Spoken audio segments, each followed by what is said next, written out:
Ninakusalimu katika jina la Bwana wetu Yesu Kristo.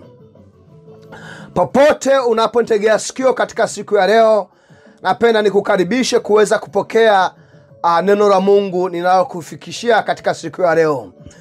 Na mpendwa, napenda nikutamkie baraka katika jina la Bwana wetu Yesu Kristo wa Nazareti.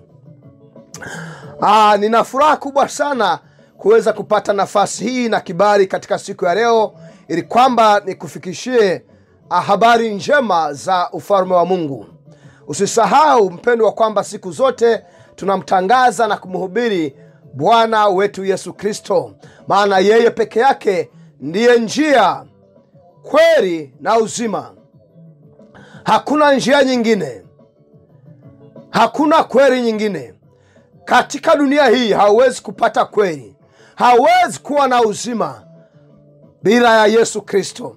Na ndio maana siku zote tunamtangaza Yesu Kristo, na ndio maana siku zote tunawaita mje kwa Yesu Kristo, ili kwamba ukapate kuwa na kweli, kuijua kweli, na hii kweli ndio itakayo kufanya kuwa huru. Neno la Mungu linasema wazi kwamba whom the Son sets free is free indeed. Kwa hiyo yeyote ambaye Yesu atamfanya kuwa huru, atakuwa huru kweli. Na ndio maana mpendwa, kama wewe umekuwa unahangaika sana, unataabika sana, unasumbuka sana katika maisha haya, siri ni moja: wewe kupata amani, wewe kuweza kutulia, ni kumpata Yesu Kristo, ni kukimbilia kwa Yesu, ni kumkubali Yesu Kristo. Sio haya ambayo tunayaona.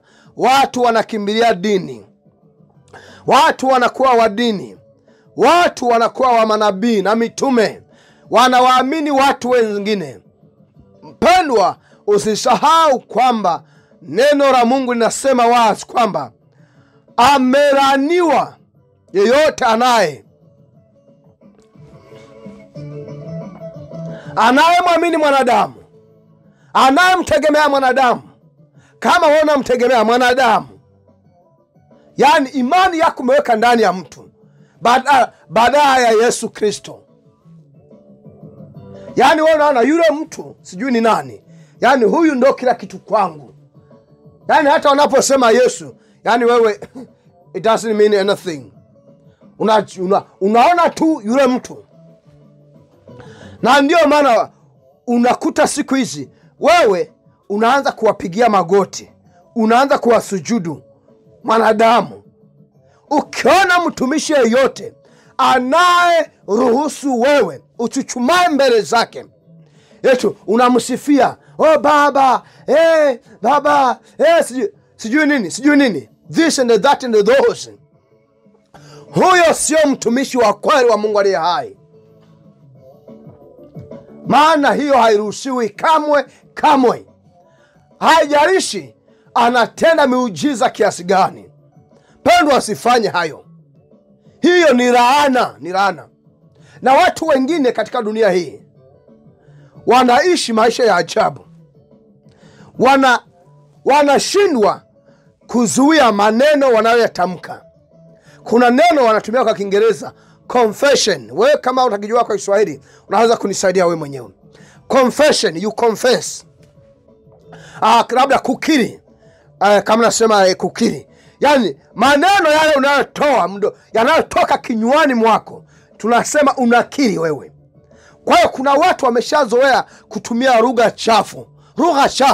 Wameokoka, lakini maneno machafu yanatoka vinywani mwao. Yani maneno ya kila aina.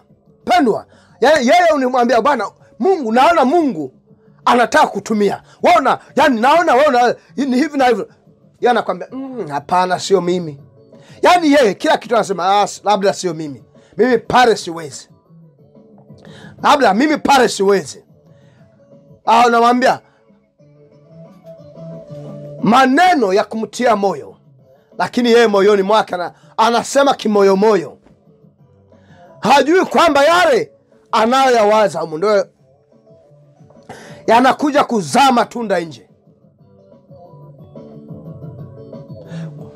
Kwa hiyo unakuta Wakristo wengi maisha wanayoyaishi ni ya ajabu, maisha ya kushindwa.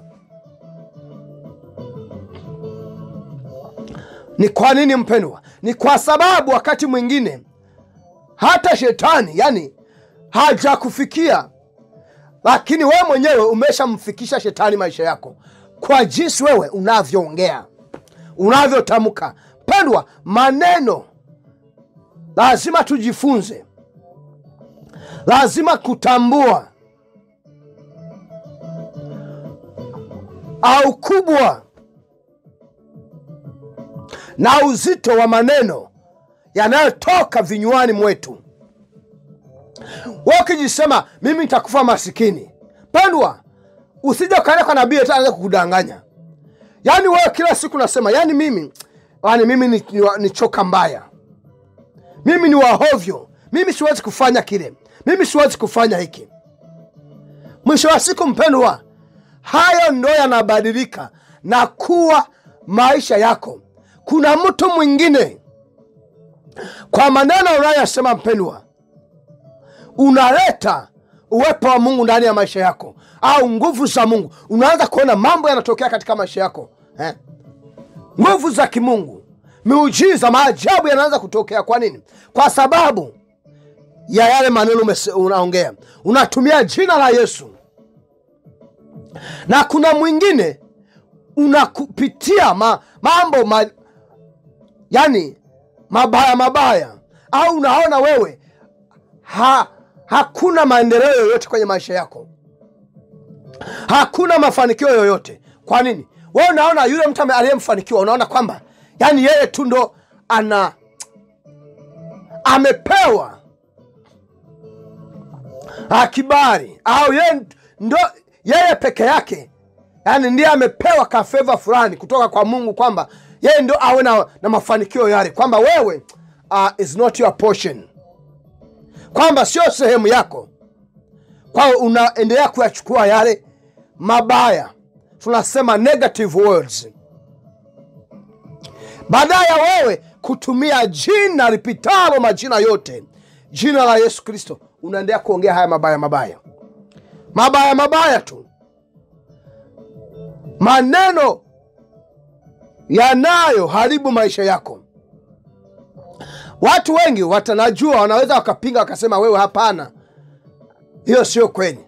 Kama sio kweli, wewe endelea kujiambia wewe mwenyewe siku zote, useme mimi siwezi nikafanikiwa, mimi ni mbwa. Wale kama mwisho wa siku hautaishi maisha yale. Maana pale tunasema kwa Kiingereza, you activate the devil's power or the devil's work in your life. Kwa hiyo unaruhusu kazi za kishetani, nguvu za shetani kuanza kufanya kazi ndani ya maisha yako, kwa sababu ni lugha unayoitumia wewe mwenyewe. Kwa hiyo kuna watu wengine maisha yenu yanaharibika kwa sababu ya maneno yenu. Kwa hiyo Wakristo wengi wanaishi maisha ya ajabu, hawaishi maisha ambayo kweli ni maisha ya Mkristo. Tunaposema Mkristo mpendwa hapa, unielewe vizuri, nasema mtu au naongelea mtu ambaye anamfuata, ni mfuasi wa Yesu Kristo. Na mfuasi wa Yesu Kristo sio Mpentekoste, mfuasi wa Yesu Kristo sio Mromani Katoliki, mfuasi wa Yesu Kristo sio Msabato, mfuasi wa Yesu Kristo sio mchungaji, mfuasi wa Yesu Kristo sio askofu, mchungaji. Mfuasi wa Yesu Kristo sio mtoa sadaka sana, mfuasi wa Yesu Kristo sio mtoaji wa michango sana, mfuasi wa Yesu Kristo sio mwimbaji. Lazima ujue maana ya kuwa mfuasi wa Yesu Kristo. Kama ulikosa ujumbe huu mpendwa, usikilize. Kuna ujumbe nilisha hubiria juu ya kuwa mfuasi wa Yesu Kristo. Maana yake ni nini? Pendwa, ni kujikana moyo mwenyewe na kubeba msalaba na kumpenda Yesu Kristo kuliko vitu vyote Kwa hiyo unaona haya yote ambayo nimetaja hapa nyuma hayahusiani na haya ambayo nimesema. Maana maandiko matakatifu yamesema wazi kwamba wewe kama unataka kuwa mfuasi wa Yesu, wewe unataka kuwa mwanafunzi wa Yesu Kristo, anasema ujikane mwenyewe. Yaani usipende maisha yako kuliko unavyompenda Yesu. Usipende chochote kuliko unavyompenda Yesu. Usishobokee mambo ya dunia hii kuliko unavyompenda Yesu. Usikimbilie ya dunia haya, usiyakumbatia ya dunia haya sana kuliko unavyomkumbatia Yesu. Haleluya. Sasa ninyi mnakumbatia dini Upentekoste, yani na wachungaji wenu hivi, kuliko mnavyomkumbatia Yesu. Wengine mnafia dini, lakini neno la Mungu linasema hivi, pendwa, yeyote atakaye uliwa kwa sababu hii moja tu, kwa ajili ya Kristo Yesu, huyu hawezi kamwe akapoteza maisha yake. Lakini wewe ambaye ni wa dini, na ndio maana wapendwa, nawapa angalizo na tahadhari kuu sana kwamba ujichunguze wewe hapo ulipo. Usiwe mtu wa dini, yani mfuasi wa dini, au usiwe mtu wa mtu. Na ndio maana mimi wapendwa, sitengenezi mimi hapa sipo hapa kutengeneza sipo hapa kutengeneza watu wangu, kikundi changu, yani watu ambao unafuga kwa saikolojia fulani. Mtu anatumia neno la Mungu kuwatisha na kuwanyanyasa na kuwatesa. Kwa hiyo wewe ujichunguze vyema mpendwa. Je, unamfuata Yesu? Unaishi maisha kweli ya Kikristo? Na ndio ujumbe ambao nimekuletea siku ya leo, unaosema inavyompasa kuishi Mkristo wa kweli. Maisha ambayo unatakiwa uyaishi kama Mkristo. Na Mkristo anasema yule ambaye anafuata Yesu. Watu wengi siku hizi wanaenda kanisani, lakini hawamfuati Yesu Kristo. They are not the followers of Jesus Christ. Na ndio maana hapa hii channel inaitwa Canada Christ Holy Followers,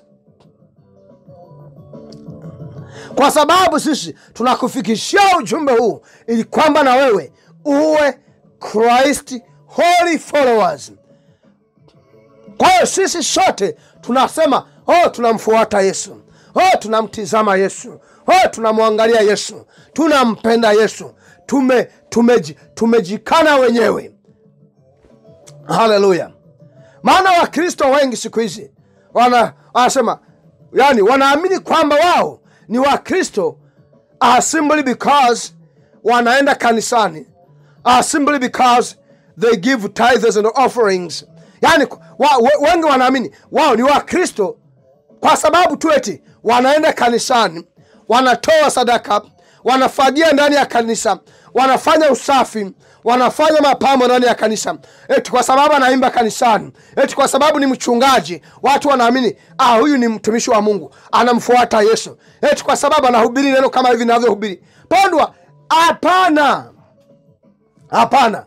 Na ndio maana ukiangalia siku hizi, yani upotoshaji ni mwingi sana katika dunia hii. Kuna upotoshaji mwingi sana, manabii wa uongo, lakini bado mnafuata. Mitume wa uongo wametapakaa na wamejaa kila kona ya dunia, lakini bado mnafuata. Wachungaji wa mishahara, wachungaji wa uongo, maaskofu wa vipato, kwa sababu wanajidai kutokana na elimu walizonazo, kwa wanasema ni haki yangu kupata kipato hiki. Wachungaji na maaskofu wa mishahara. Na ndio maana neno la Mungu linasema wazi kwamba mchungaji wa kweli ni mmoja, na huyu sio mwingine, ni Kristo Yesu. Yeye aliyeutoa uhai wake kwa ajili yangu mimi na wewe mpendwa, ili kwamba sisi tupate kurithi uzima wa milele. Haleluya. Jina la Bwana wetu Yesu Kristo lipewe sifa. Kwa hiyo mpendwa, nataka nikuulize, je, wewe maisha unayoyaishi ni maisha ambayo yanampasa kuishi kila Mkristo wa kweli? Maana Wakristo wa uongo, Wakristo wa hovyo, Wakristo matapeli, Wakristo wa kuigiza, wa maigizo, wamejaa, wametapakaa kila kona ya dunia, na makanisani wamejazana hivi. Wakristo hovyo ambao sio wa kweli. Na kuna Mkristo mwingine hana hata kanisa, amekaa nyumbani, lakini wewe uko unamhukumu tu. Kwa yule mbona haji kanisani, atakuwa ni mpagani. Yule mbona, pendwa, chunguza kanisa lenyewe. Yaani watu wanayofanya ndani ya kanisa, unaangalia unasema, what is going on here? Hivi ni nini hapa kinaendelea? Kumtukuza Mungu ni huku? Yaani kuna watu wanapiga midundo. Wapendwa, mbona hamwende kuwachezea maraishi wenu mkakatia viuno? Uko mbele za Mungu aliye hai. Wanasema kule mbinguni wanapomwabudu Mungu, wanamsujudu kwa unyenyekevu wa hali ya juu. Lakini ninyi, makanisa yamebadilishwa kuwa madisco. Mamalaya wamo mure wanajisikia eti wanabarikiwa. Wanadhani kwa kuwa mchungaji amewatamkia baraka eti ni baraka. Wanawadanganya eti kile ambacho mtakuwa mmekubaliana mkakifunga hapa duniani na mbinguni kimefungwa. Hapa shetani sasa anafunga kila kitu. Yes, tunasema 2 3 mkikubaliana kitu, nini kimefungwa mbinguni. Kwa hiyo na shetani na wenzake wakikubaliana kitu kitafungwa mbinguni eti. Lazima ukidhi vigezo, uwe kwenye standard ya kimungu, level za kimungu. Haya mengine mwache kujidanganya, wapendwa. Kwa hiyo Wakristo wengi wanaishi maisha ya hovyo. Wanadhani kwenda kanisani tu, kuimba, kutoa sadaka kunawafanya kuwa Wakristo. Au ndiko kumaanisha wanaishi maisha yanayokubalika mbele za Mungu. Tuende kusoma maandiko matakatifu katika Warumi hapa sura ile ya 12, tunaanzia mstari wa kwanza. Kichwa cha neno hapa kwenye Biblia hapa kinasema maisha mapya katika Kristo. Sikiliza mpendwa, nasoma katika jina la Yesu Kristo. Kwa hiyo ndugu zangu, na wasihi kwa rehema zake Mungu, anasema by grace, kwa rehema za Mungu, itoeni miili yenu iwe dhabihu iliyo hai. Anasema anawasihi wapendwa, anatusihi wapendwa, kwa rehema zake Mungu, kwamba tufanyeje? Tuitoe miili yetu iwe dhabihu iliyo hai, takatifu na inayompendeza Mungu. Akasema hii ndiyo ibada yenu yenye maana. Kwa Kiingereza mpendwa, ukisoma ndipo utasikia vizuri. Haleluya. Jina la Bwana wetu Yesu Kristo lipewe sifa. Naona nikusomee pia kwa Kiingereza hapa. Haleluya. Jina la Bwana wetu Yesu Kristo lipewe sifa. Maana hapa utasikia vizuri sana. Haleluya. Jina la Bwana wetu Yesu Kristo lipewe sifa. Maandiko matakatifu yanasema hivi: therefore I urge you, brothers, in view of God's mercy, to offer your bodies as living sacrifices, holy and pleasing to God. This is your spiritual act of worship. Angalia neno, amesema a spiritual act of worship. Kwa hiyo mpendwa, haleluya, jina la Bwana wetu Yesu Kristo lipewe sifa. Akasema kwamba hii ndiyo ibada takatifu. Pale kwa Kiingereza ndio amesema ibada takatifu. Mpendwa, yenye maana kwa Mungu, inayokubalika, au kitendo cha kumwabudu kiroho kinachokubalika mbele za Mungu, amesema ni kuitoa miili yenu wapendwa iwe dhabihu iliyo hai, takatifu, inayompendeza Mungu. Haleluya. Akasema hii ndiyo ibada. Kwa hiyo hapa mpendwa, anakuonyesha wazi kwamba maisha ya Mkristo, maisha ya Kikristo unayopaswa kuyaishi wewe unayeamini na unayekubali kwamba unamfuata Yesu Kristo. Haya maisha ya Kikristo ni maisha ya kila siku. Sio kwamba ni tendo la siku moja, la Jumapili, la Jumamosi, au siku fulani ambazo zimetengwa, siku maalum. Hapana. Kwa hiyo unaona, maisha haya ni maisha ya kila siku, na unayaishi kuanzia nyumbani kwako wewe mwenyewe. Haleluya. Rekosiata. Haleluya. Jina la Bwana wetu Yesu Kristo lipewe sifa. Anasema kuitoa miili yetu kama dhabihu, yani iwe dhabihu iliyo hai. Hapa ndio maana siku zote tunasema kwamba Wakristo wengi,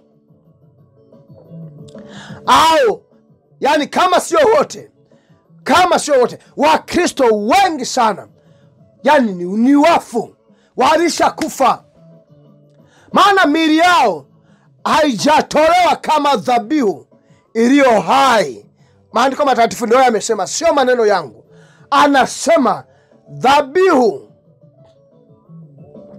amesema mpendwa, dhabihu iliyo hai, takatifu, inayompendeza Mungu. Sio kumpendeza mchungaji, sio kuwapendeza watu. Kwanza mpendeze Mungu. Ukishampendeza Mungu mpendwa, hiyo inakuwa reflected hapa duniani. Watu ndio wanaona kweli jamaa huyu anamhubiri Yesu, jamaa huyu anahubiri injili ya kweli, jamaa huyu anamtumikia Mungu, jamaa huyu mtumishi huyu anamtumikia Mungu, anamuimbia Mungu, ni mwimbaji wa kweli wa Mungu. Lakini ukiangalia, nyie mmekuwa marebo kabisa, mmekuwa kama wazinzi, mmekuwa kama maraya, mmekuwa kama watumishi makahaba.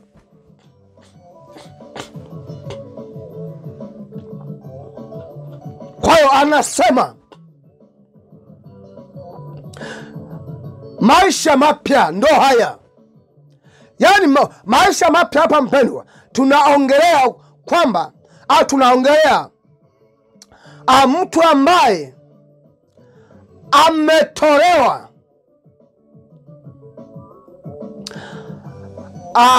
huku kwenye ufalme wa giza, akaletwa hapa kwenye ufalme wa nuru na utakatifu.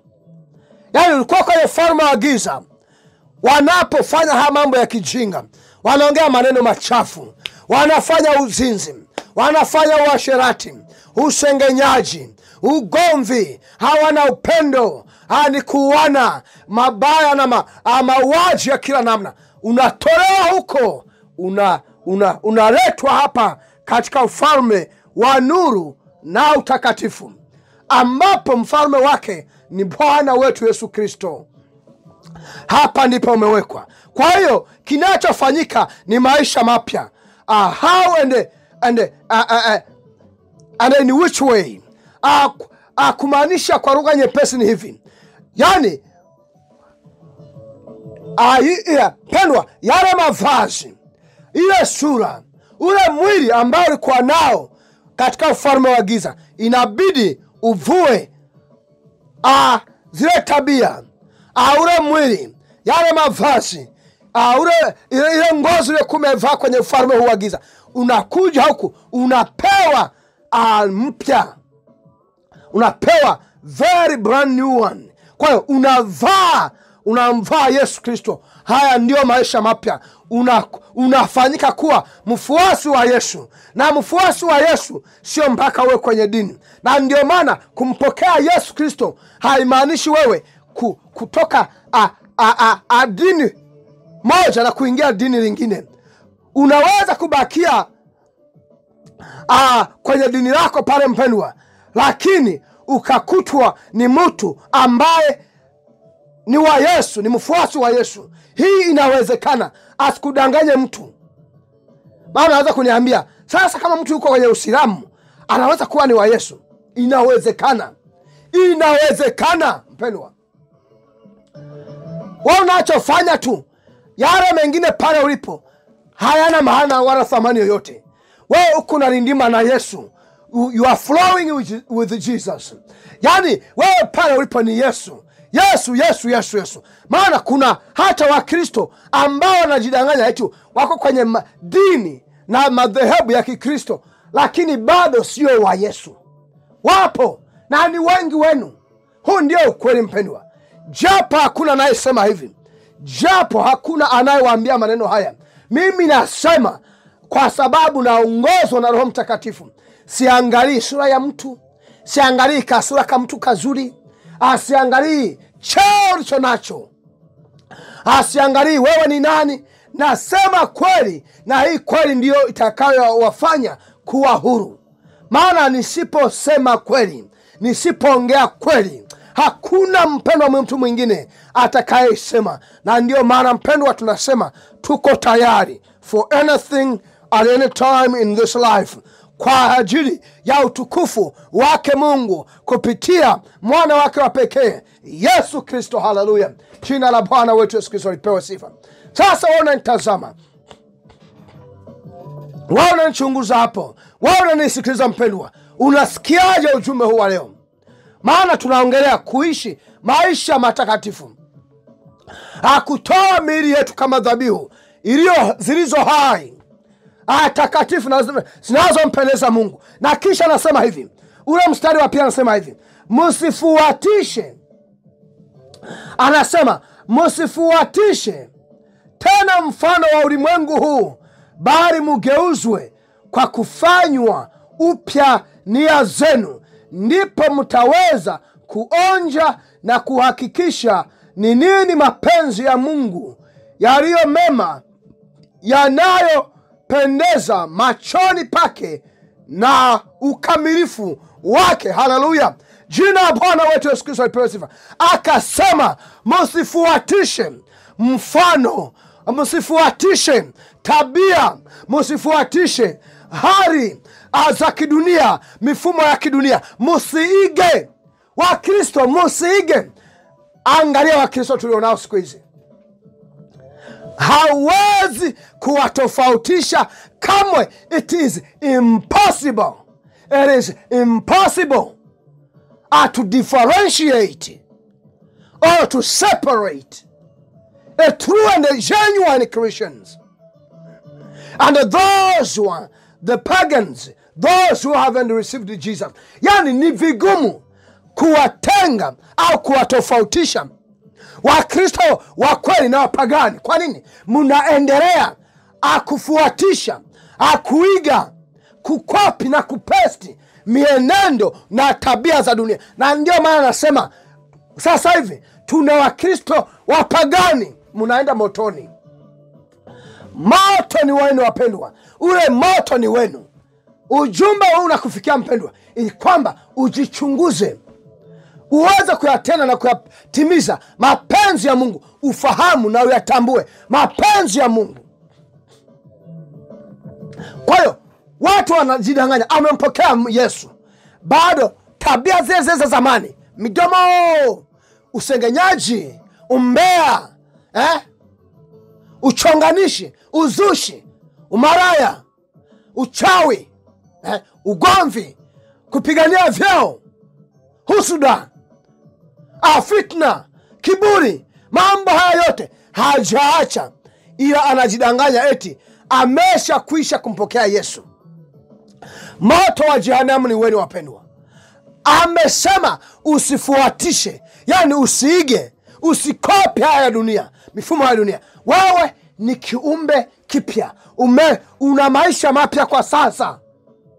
Hapa ndipo kuna shida na tatizo tunapoongelea jinsi ya kuishi maisha ambayo ni ya Mkristo wa kweli.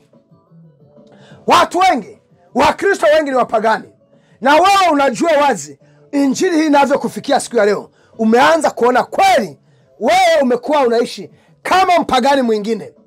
Kinacho kufanya tu ujiite Mkristo ni kwa sababu eti Jumapili unaenda kanisani unatoa sadaka.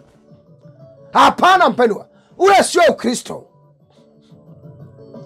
Ile ya kwenda kanisani, ya kutoa sadaka, ya kutoa kikumi, ya kutoa michango, ya kuimba, ya kuhubiri, ya kufanyaje, ya kufanya usafi, mapambo ndani ya kanisa, ule sio Ukristo mpendwa.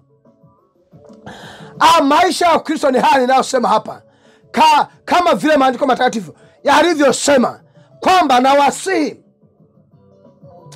Akasema wazi kwamba kwa hiyo ndugu zangu, nawasihi kwa rehema zake Mungu, toweni miili yenu iwe dhabihu iliyo hai, takatifu, inayompendeza Mungu.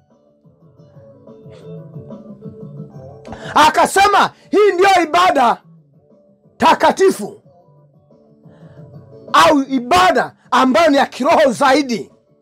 Maana kwenye Kiingereza ndio wamesema a spiritual act of worship. Spiritual act of worship.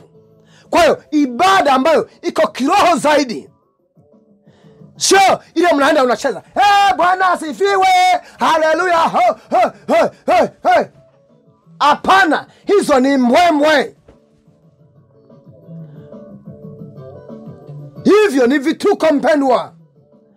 Toweni miili yenu iwe dhabihu iliyo hai kwa Mungu, sio kwenye dhambi tena, kwa Mungu aliye hai. Haleluya. Jina la Bwana wetu Yesu Kristo lipewe sifa. Hapa ndipo Wakristo wengi wamefeli kwenye maisha, na ndio maana mimi siku zote sioni haya kuwaita Wakristo ni wapagani. Hapa sitaji mtu, mimi nasema tu yeyote anayejiita Mkristo, wewe hapa ndipo wewe unajipima. This is the reference. Tumia neno hili. Hapana vya kusema kutoa vijisababu. So many excuses. Hakuna mtakatifu, hakuna mkamilifu, na mimi ni mwanadamu. Tunaelewa sawa. Sasa kila siku ukitenda dhambi, no going back. Haurudi huko. Tengeneza maisha, nyosha, twende, tembea na Yesu. Hakuna kuiga, hakuna kufuatisha mifano ya dunia hii. Kwa nini bado mnafanya hivyo? Ni kwa sababu ninyi hamujaokoka pendwa, sio wafuasi wa Yesu Kristo. Aliyeokoka anafanya hivi, anatoa mwili wake unakuwa dhabihu iliyo hai, takatifu na inayompendeza Mungu, na hawezi kama kufuatisha mambo ya dunia hii, mitindo na tabia za kiulimwengu. Hawezi kama mpendwa. Mpendwa, niamini kwamba ujumbe umekubariki, nami naishia hapa katika siku ya leo. Usisahau kusambaza ujumbe huu kwa ndugu na jamaa na marafiki, ili kwamba nao wapate kubarikiwa. Ninakubariki katika jina la Bwana wetu Yesu Kristo. Amina.